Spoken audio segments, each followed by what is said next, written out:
Now then, I'm Michael Fogg, and I'm an undertaker, and it's like a small holding bit of a farmer up in North Yorkshire. I put a thing on yesterday about legacy funerals in Hull, and I don't know, probably I should have sat down with a suit on and I should have rehearsed what I will put in. Let me just let my chickens out and then I'll tell you why. Morning ladies, how are you? Eh? These chickens are looked after better than people in Legacy were. Legacy, come on. Watch this now. In fact, I'll put that here. Where you coming? That's it. Come on then. Have some of that. Oh yeah. How nice is that, ladies? Say good morning to everybody. How lovely is that? Joe wants some. Come on in. Put some in there for you. Yeah, that's a good girl, isn't it?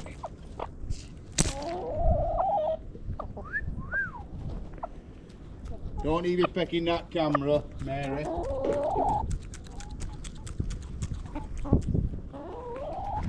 Come on, I want to get my camera. Come on. Have we any eggs this morning, ladies? Let's see if we've got any eggs. We should have, because I ain't looked in here today. Oh, she's here, look grumpy. Come on. Move up, let's have a look. Get up here. Yeah, we got an egg. Come, you little bleeder. Let me get them out. So there's two there. They all seem to go into one place and lay them. Two there. Come on. Stop fighting with me then. I'm only getting eggs. Go and get some breakfast. We got 3 eggs this morning up to now. Come on. What's all that about, eh? What's all that about? You're beautiful. Oh, you're beautiful, aren't you, love? Look here. So, I said, hasn't had his breakfast yet. So, he'll be having one of them. Bloody loves that dog. He does, honestly. Oh! Drop. That's trying to get that here, see. Hang about. Tamp broke. That was lucky, weren't it? How many times do you drop an egg and it don't break? Might be a bit windy in here, so I want to go around the corner. See you in a bit, ladies. Not be long. I think it's about 10 to 7 ish. Tractor. I'll put it in here. Might be able to see you better. Well, you might be able to hear you better, let's say. I'll put my eggs on there. This says oil tank, because it's like, that's the way oil goes. Anyway, I put some on yesterday about Legacy, that company in Hull.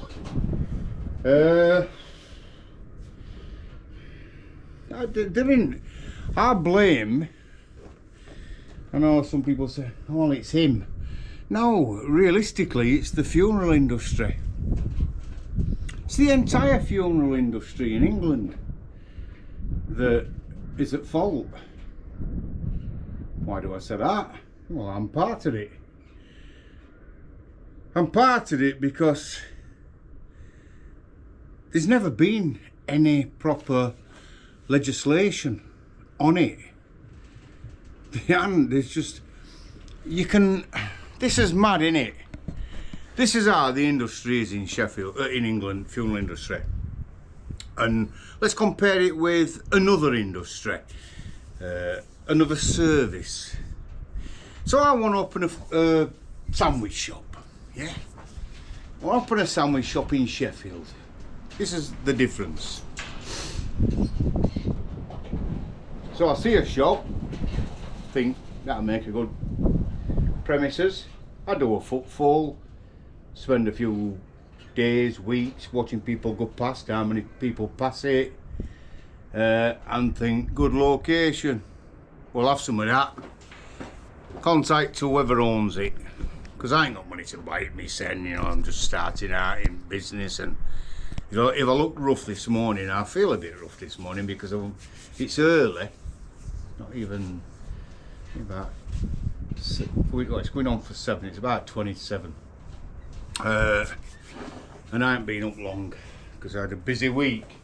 So I've seen this shop anyway. I'm thinking of opening a sandwich shop. What do I need?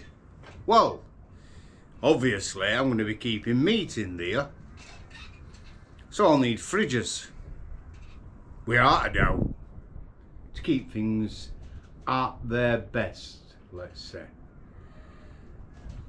Be a legal requirement, I should imagine that. I'm sure that when Environmental Health Officer comes round to visit me, they will say, where's your refrigeration units? Oh, I've been at B&Q and I've got that old air conditioning unit in that old garage there next door to my office. It's at the back of my office, actually. Now that's no good. Let's have proper refrigeration, and it's got to be clean. They would inspect to make sure that we've got a proper sink, a proper washing facilities. There's that many guidelines and rules that I have to take. Flooring, big part about it. Flooring, cracked tiles. Is there any cracked tiles in area, kitchen area, where bacteria can hide? Environmental Health would come round, and basically what they'd do is they'd have me pants down and bend me over and say, you've got to do this, you've got to do that, you've got to do that, before we give you a rating. And you know, general public now, we're familiar with this. We walk past shops and we see 5-star, and you think, that's been inspected, that's been checked, and they're following all the rules that they're supposed to follow. It's a good shop.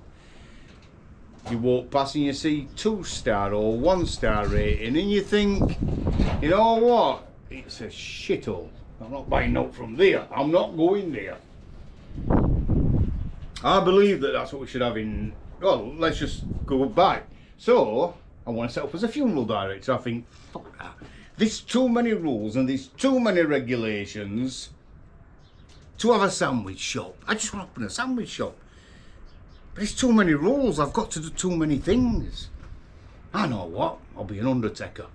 I'll be a funeral director.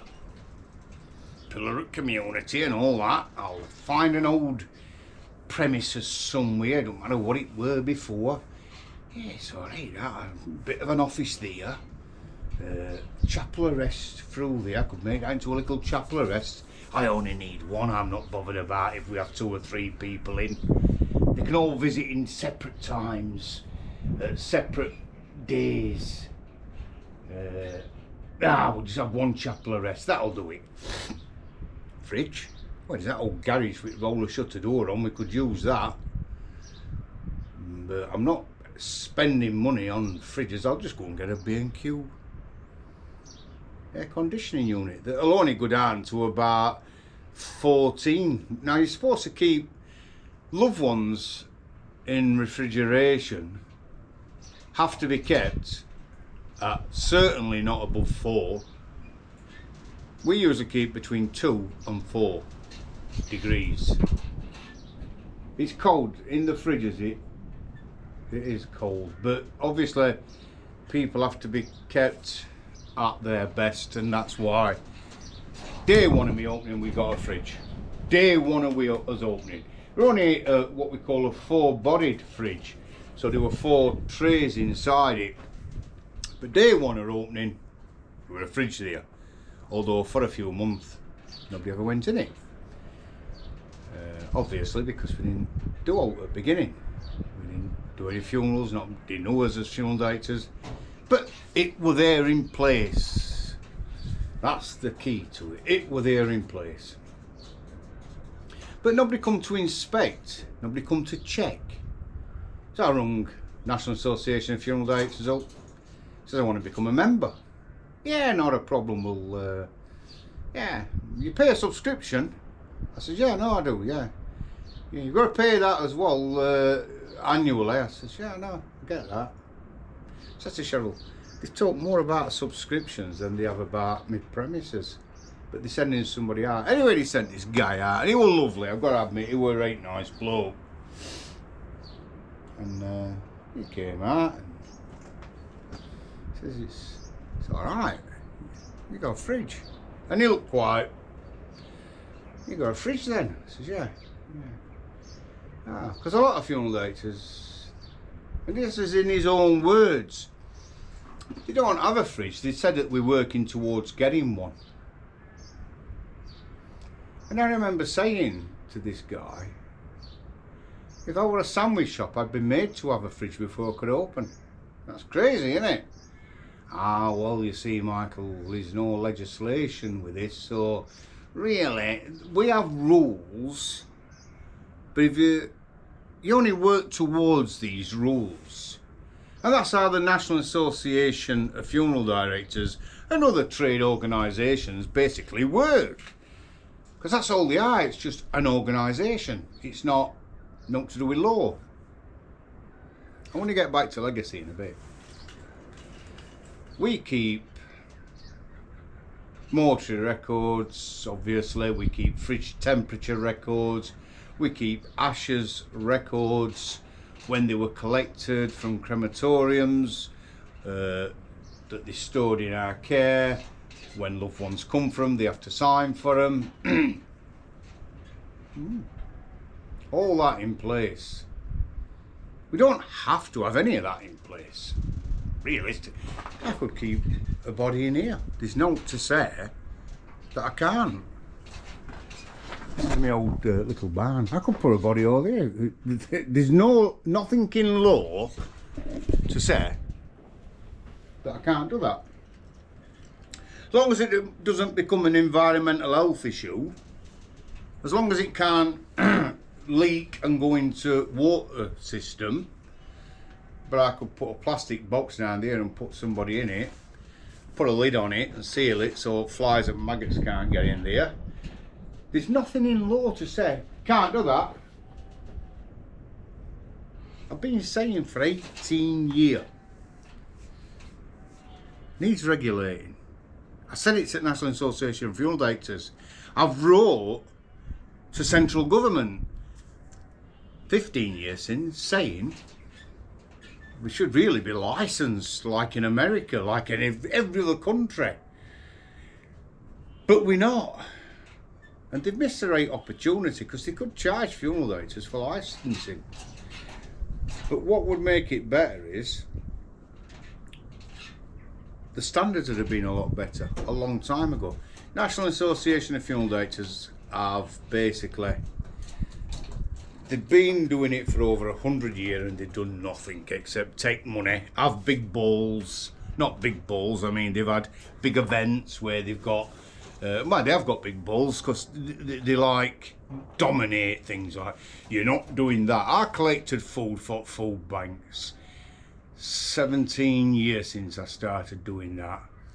And I got reported by, well, by an arsehole who's always worked for other companies. He used to work in Sheffield, at the other end of Sheffield from me, and the company that he worked for, he thought he was going to end up taking it over, but he didn't. He didn't take it over.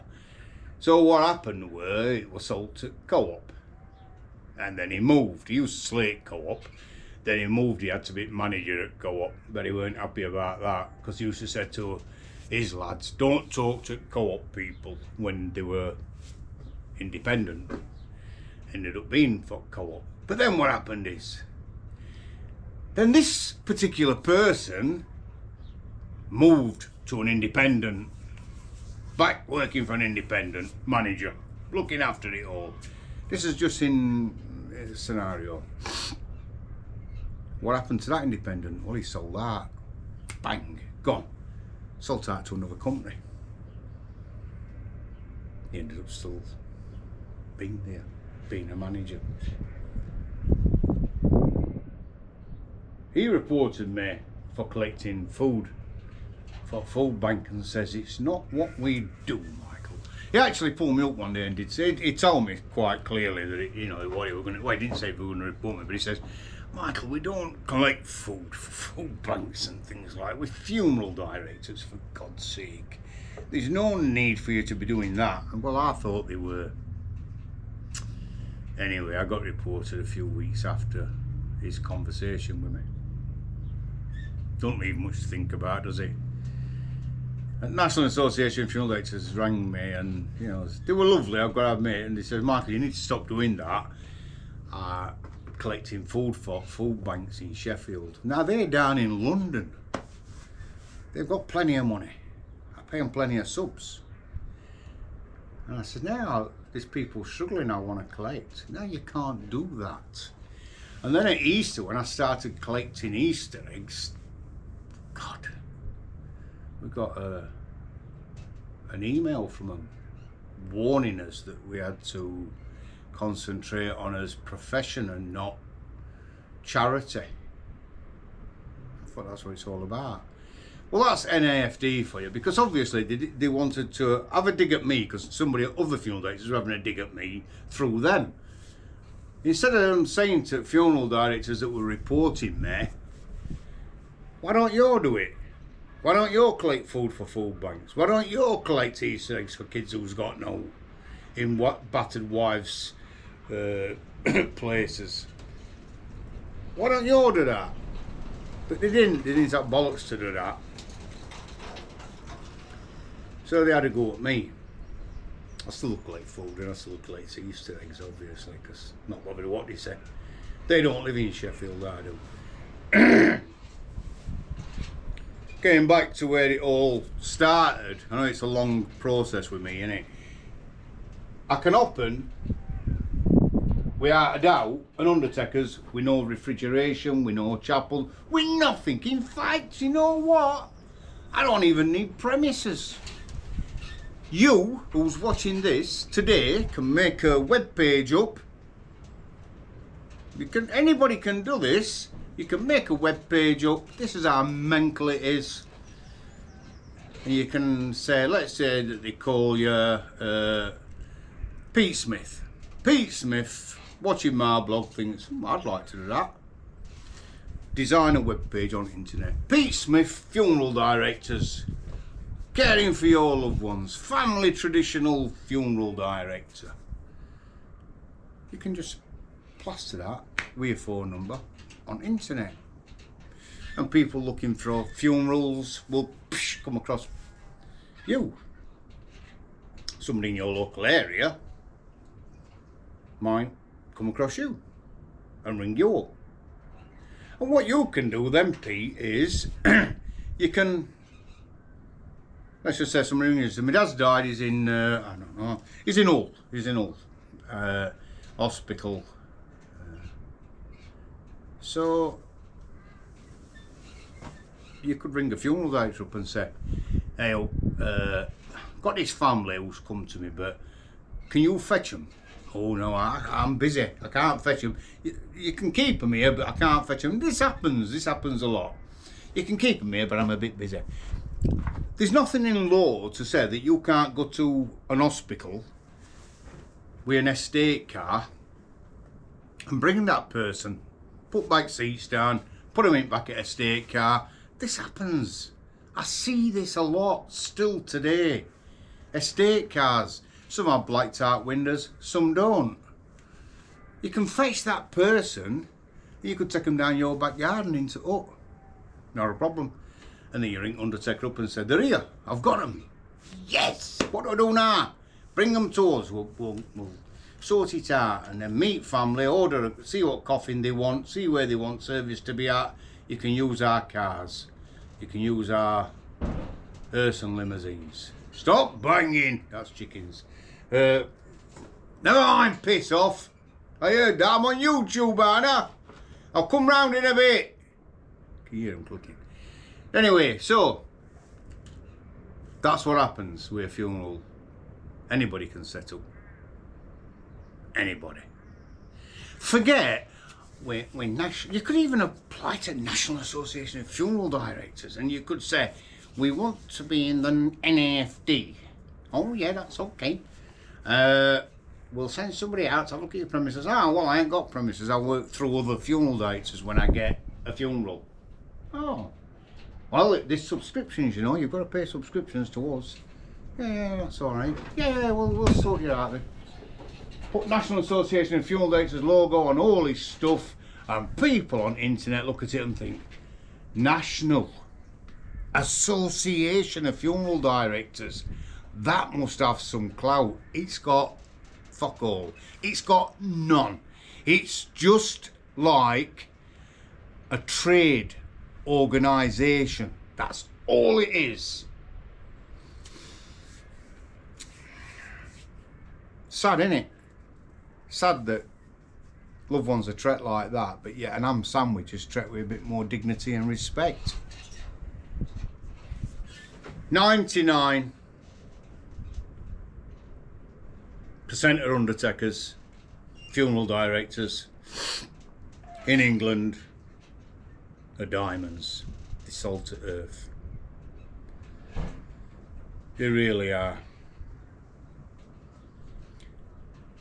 They'll do anything because they want you to be satisfied, because in actual fact, this is how funerals work. Let's be honest, let's be blunt, let's be truthful. A funeral director, when a family come to him, has already got that family. He's already got them. There is. Until they want to choose somebody else. So it's quite comfortable. But he wants to still do things for them. How many limousines do you want? One. You could have two, you know, if you want. It's not a problem. 225 quid.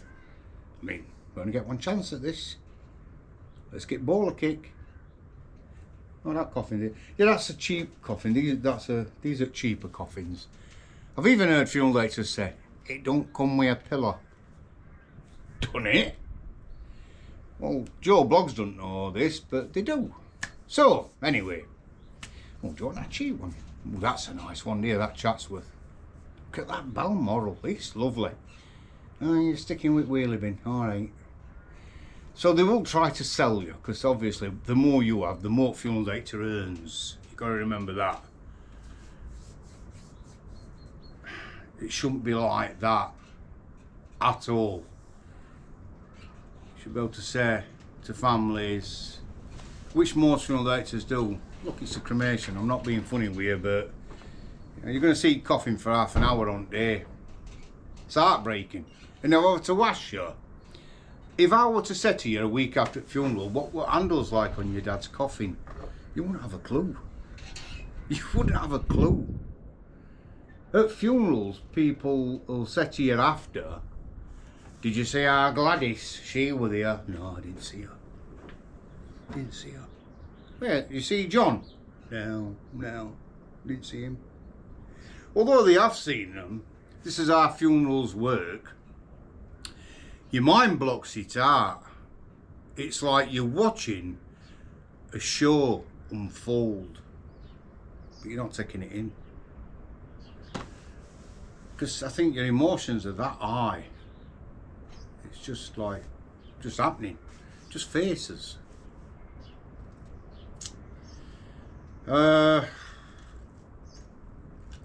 Legacy. I said yesterday that I don't believe it's an isolated case, and we all know in industry that there's rogues. Environmental health can come round and inspect premises, but when they don't know what they're looking for, that's no good. They should have somebody from coroner's office to go round with them. A coroner's officer should go round. Or a member at staff who works in mortuary at coroners. Like our medical legal centre. Why didn't Sheffield Environmental Health Services, who inspected all funeral directors in Sheffield, take somebody from there who know what they're talking about, who know what they're on with?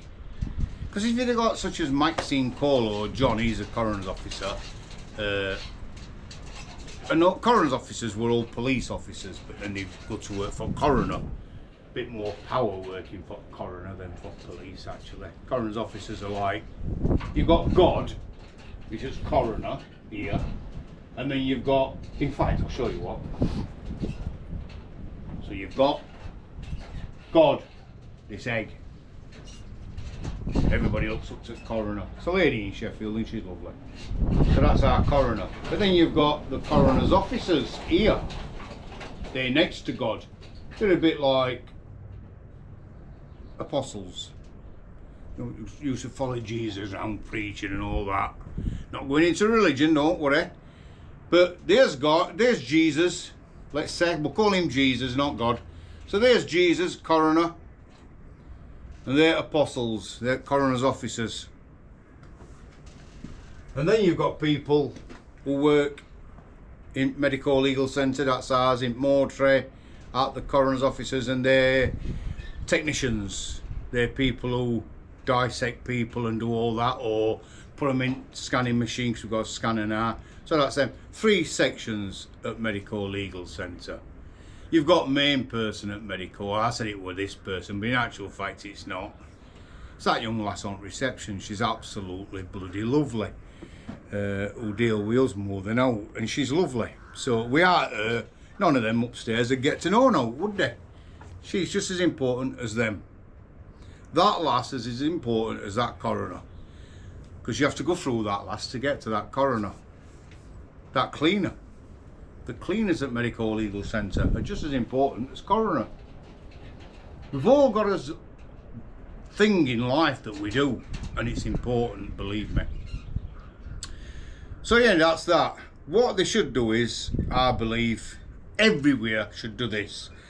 Every council should contact its coroner's officers and say, we're going round next month to do a surprise visit at funeral homes. We're going to drop on them, but we want a funeral director who's not in that area. It's not going to send somebody from Sheffield to me, because you're going to get some rat, some idiot with his wife. Come on, Julie, follow me. Let's do this, let's do that. You're going to get that idiot going round inspecting. He ain't got a clue. So somebody who sets up with an air conditioning unit. You don't want people like that. You need somebody out of area. So I should get somebody, let's say, I don't know, they could ring a funeral director up in Skegness, Woods Funeral Service, Skegness, lovely company.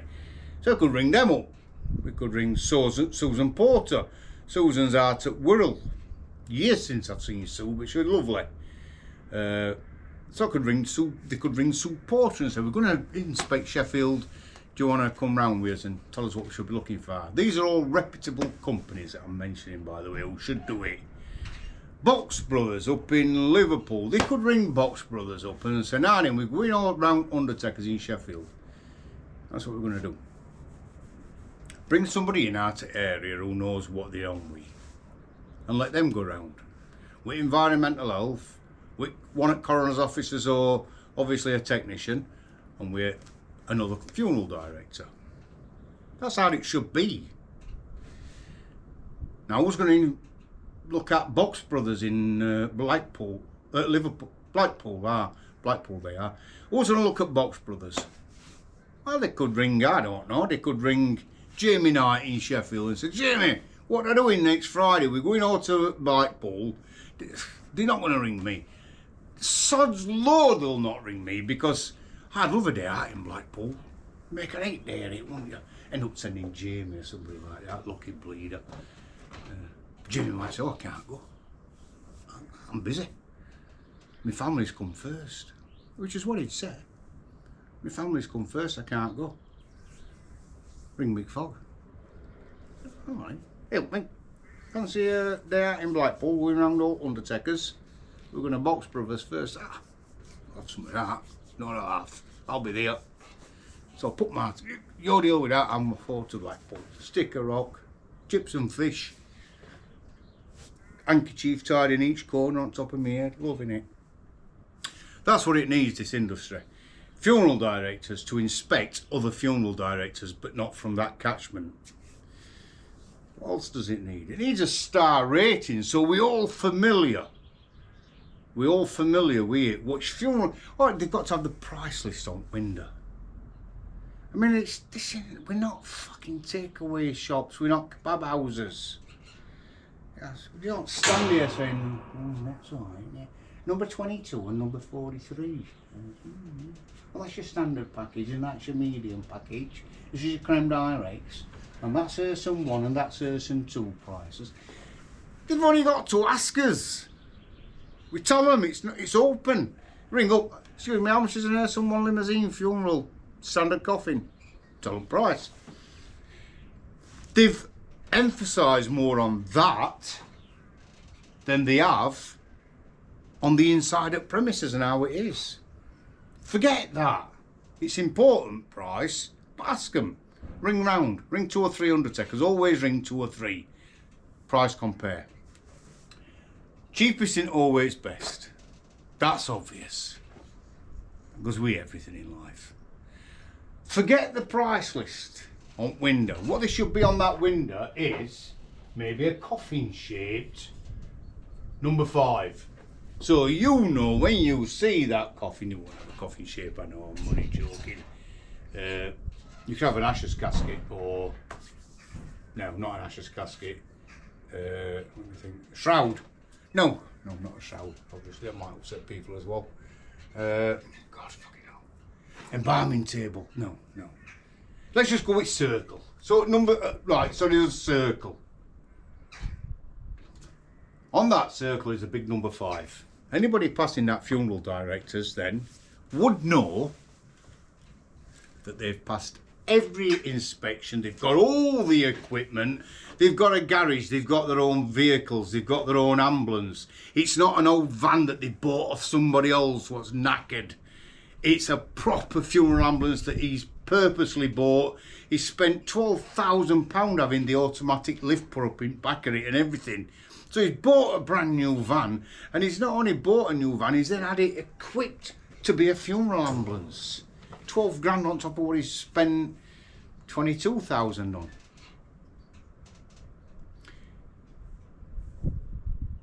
Right, so that's your 5-star rating. He's got his fridges, he's got everything, this lad. He's a proper undertaker. He's not playing at it.